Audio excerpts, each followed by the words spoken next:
Hello YouTubers and welcome back to Go Figure Customs YouTube page. I was just sitting here customizing, working on my version 4 female snow serpent with my version 4 snow serpent next to it as a painting reference. When my psychopathic blue healer Izzy let me know that FedEx is at the door. FedEx should have been at the door yesterday, but they came today. And what did they bring me? They brought me the new Hasbro G.I. Joe Retro Cobra Stinger. This is definitely one of my favorite vehicles as a kid. I had this, boy, I couldn't tell you what number vehicle it was, but it was pretty early on. I remember customizing mine even as a kid, because what I did, the box art shows that they're two-tone missiles with the red and the black.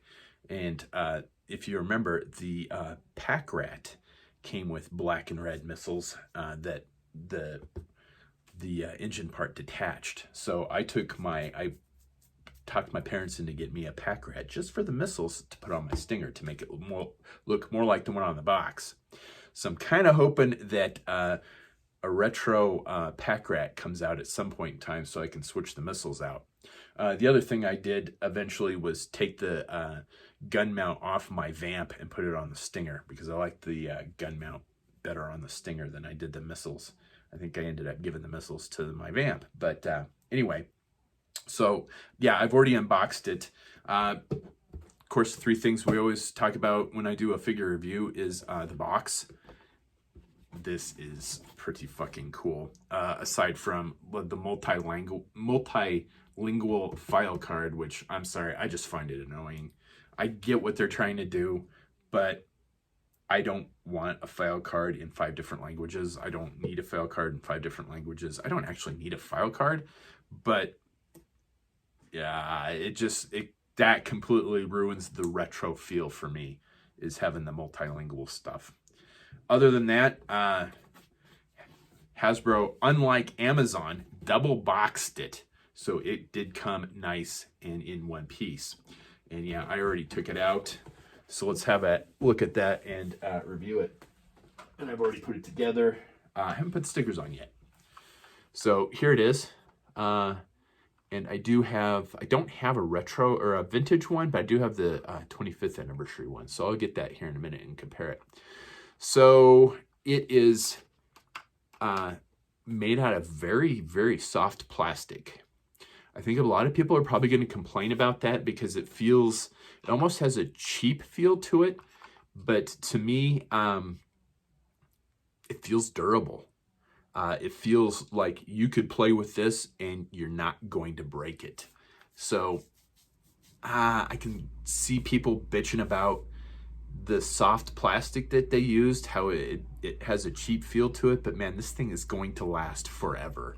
You are not going to have those cracks and breaks that you see on the roll cages with the Vamps and the Stingers. This thing's gonna be good for all ages, because it's gonna be really hard to break. But at the same time, the softer plastic does have some drawbacks. Most notably, the softer plastic tends not to hold. I won't say it warps, but I don't really have another word for that.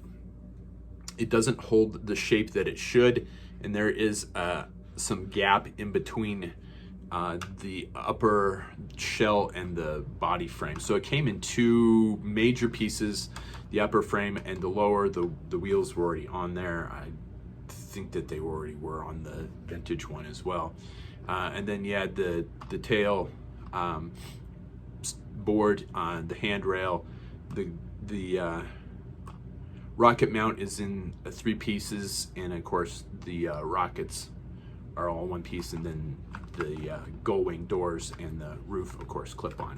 So it doesn't look like it closes very well, but if you look at the latch and see that there is a little, I won't call it warping, but it does eventually, just if you put it in there right. To me, that's a pretty easy fix. I could put little dab of super glue in there and hold it together, and it's gonna be, it'll be like it wasn't a thing. That is, like I said, that is kind of the drawback of the softer plastic, is it doesn't hold its shape as well as the harder plastic does. However, man, I think that's a decent trade-off for how well this is going to hold up over time and with play, especially for kids. You know, I know that they were gearing this retro stuff towards adult collectors, but man, you know what? This, if you got kids that are into, you're trying to get into Joe's, man, this would be the piece, because they aren't gonna break this. It does come with the Cobra Stinger driver retro figure. Again, definitely softer plastics than what the vintage figures are, and it does feel cheaper, but only in comparison to the vintage figures. I'm not worried about breaking joints or thumbs on this guy. You're not gonna break thumbs on these guys. So I can kind of see how people, like, you know, my demographic might not like the feel of this, because they're used to the you know, when you grew up with the other one, the Real American Hero figures, the vintage ones. It does kind of feel cheaper, but at the same time, man, you are not going to break thumbs with these guys. So I am all over that. I've always been a fan of the Stinger driver, one of my favorite Cobra Troopers, like just plain Cobra Troopers. I really like that color scheme. I've done a couple of customs, both male and female, over the years of that particular one. I haven't put the stickers on there yet. I'm gonna do that in a minute. The stickers are really heavy, nice vinyl stickers. I would say they're a step above, slightly above the ones that Toy Hacks puts out, and that is saying something. So yeah, let's put the stickers on there real quick. Oh, some of the stickers that you would have on there are already on there, like the one on the engine is there, and then the ones on the rockets are there. My only really kind of nitpick with this is they put that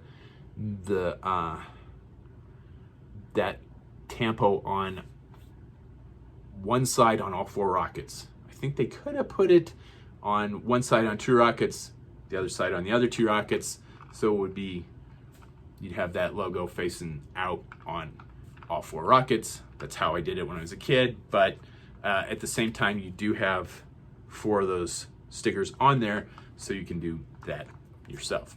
So let me go get the 25th version, and we can do a quick comparison. Yeah, I'll put the stickers on later. So side-by-side comparison. My 25th one's a bit dusty. It's been sitting out in my collecting room, so it's kind of hard to tell because it's so dusty. But the 25th one is definitely a much higher gloss finish, which the gloss finish is, you know, how the vintage one looked, so I kind of like that. But at the same time, I'm really a fan of like matte finishes too. I do all my customs in a semi-matte to very matte finish, just because I don't like the reflectiveness of it.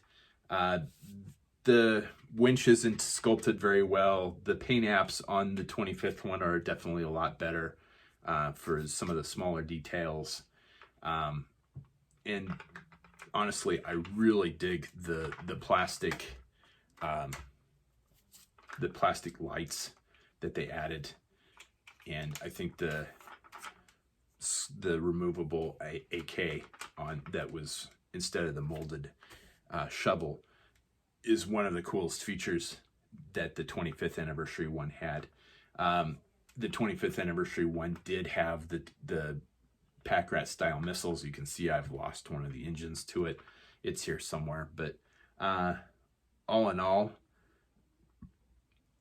there's definitely things I like about the retro one over the 25th one, and there's definitely things that I like over the 25th one that I like better about the 25th one than the vintage one. So I'm gonna say it's kind of a draw. It's definitely the harder plastic on this. The doors close better. But it's soft enough that the 25th one's soft enough that I don't think it's gonna break like the vintage ones do.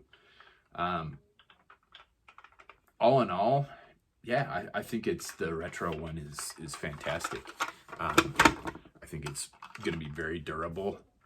It does have like I said, the kind of warping in the plastic is kind of a downside, but that's easily fixed, and that's the only place that I see that happening is the right side door, and I could fix that pretty easily.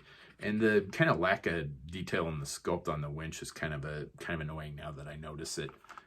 Other than that, man, yeah, this thing is going to be durable. It's going to last forever. Customizability, you could, but I don't know why you'd want to.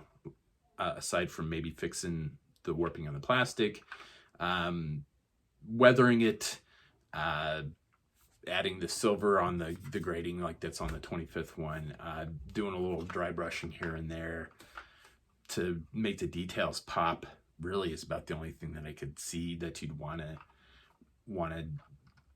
do with this, unless you were going to make like the Dreadnought version, which was in different like the Swamp Fire greens. Aside from that, I've seen people do Transformer customs, like Swindle colors. So tan and purple, this would make a pretty cool Swindle custom. Aside from that, I don't see a lot of, well, I mean, this customizing potential is definitely there because it's durable, it's gonna last. This softer plastic, man, boy, I don't know, because the tail fins on the Sky Striker, the 30th anniversary Sky Striker, are very soft plastic, and that soft plastic does not take primer and it does not take paint for shit.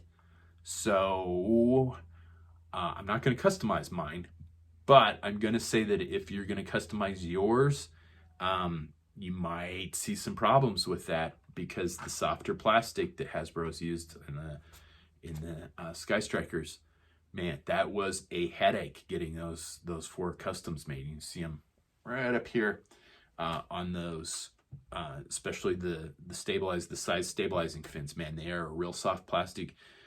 Primer just chips right off, and spray paint just chips right off. So yeah, if you're gonna customize this, I would look for like an etching primer, something that's gonna eat into the plastic a little bit more before you start painting it. And I certainly would not paint it without priming it.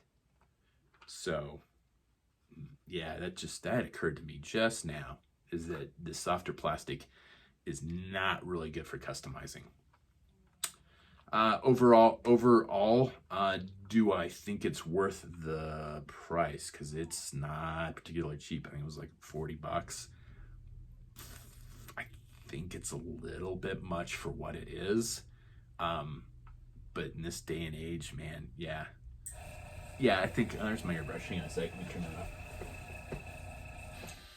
off. I think it's a little bit much for what it is. Maybe $10 less probably would have been a decent price for it. $30, because I think it was 40 something, and then plus shipping. So it's a little on the pricey side for what it is, but overall I'm happy to have it. Definitely one of my favorite vehicles. And like I said, this thing is perfect for playability, and yeah, it's very durable, and it's gonna last forever. You're not gonna break anything on this, I don't think. That's about all I got for you for this particular review. Please do all that fun social media stuff. Like, share, subscribe, comment below. Look for our look for tutorials, customizing tutorials on the video on this channel. Episodes of General Geekery featuring me and my co-host JD. And we will be doing another one of our spin-off shows with Articulated Chad coming up here pretty soon. I think we're going to record it tomorrow. We're going to talk about the variations on the Hiss tank. So that ought to be a fairly interesting episode.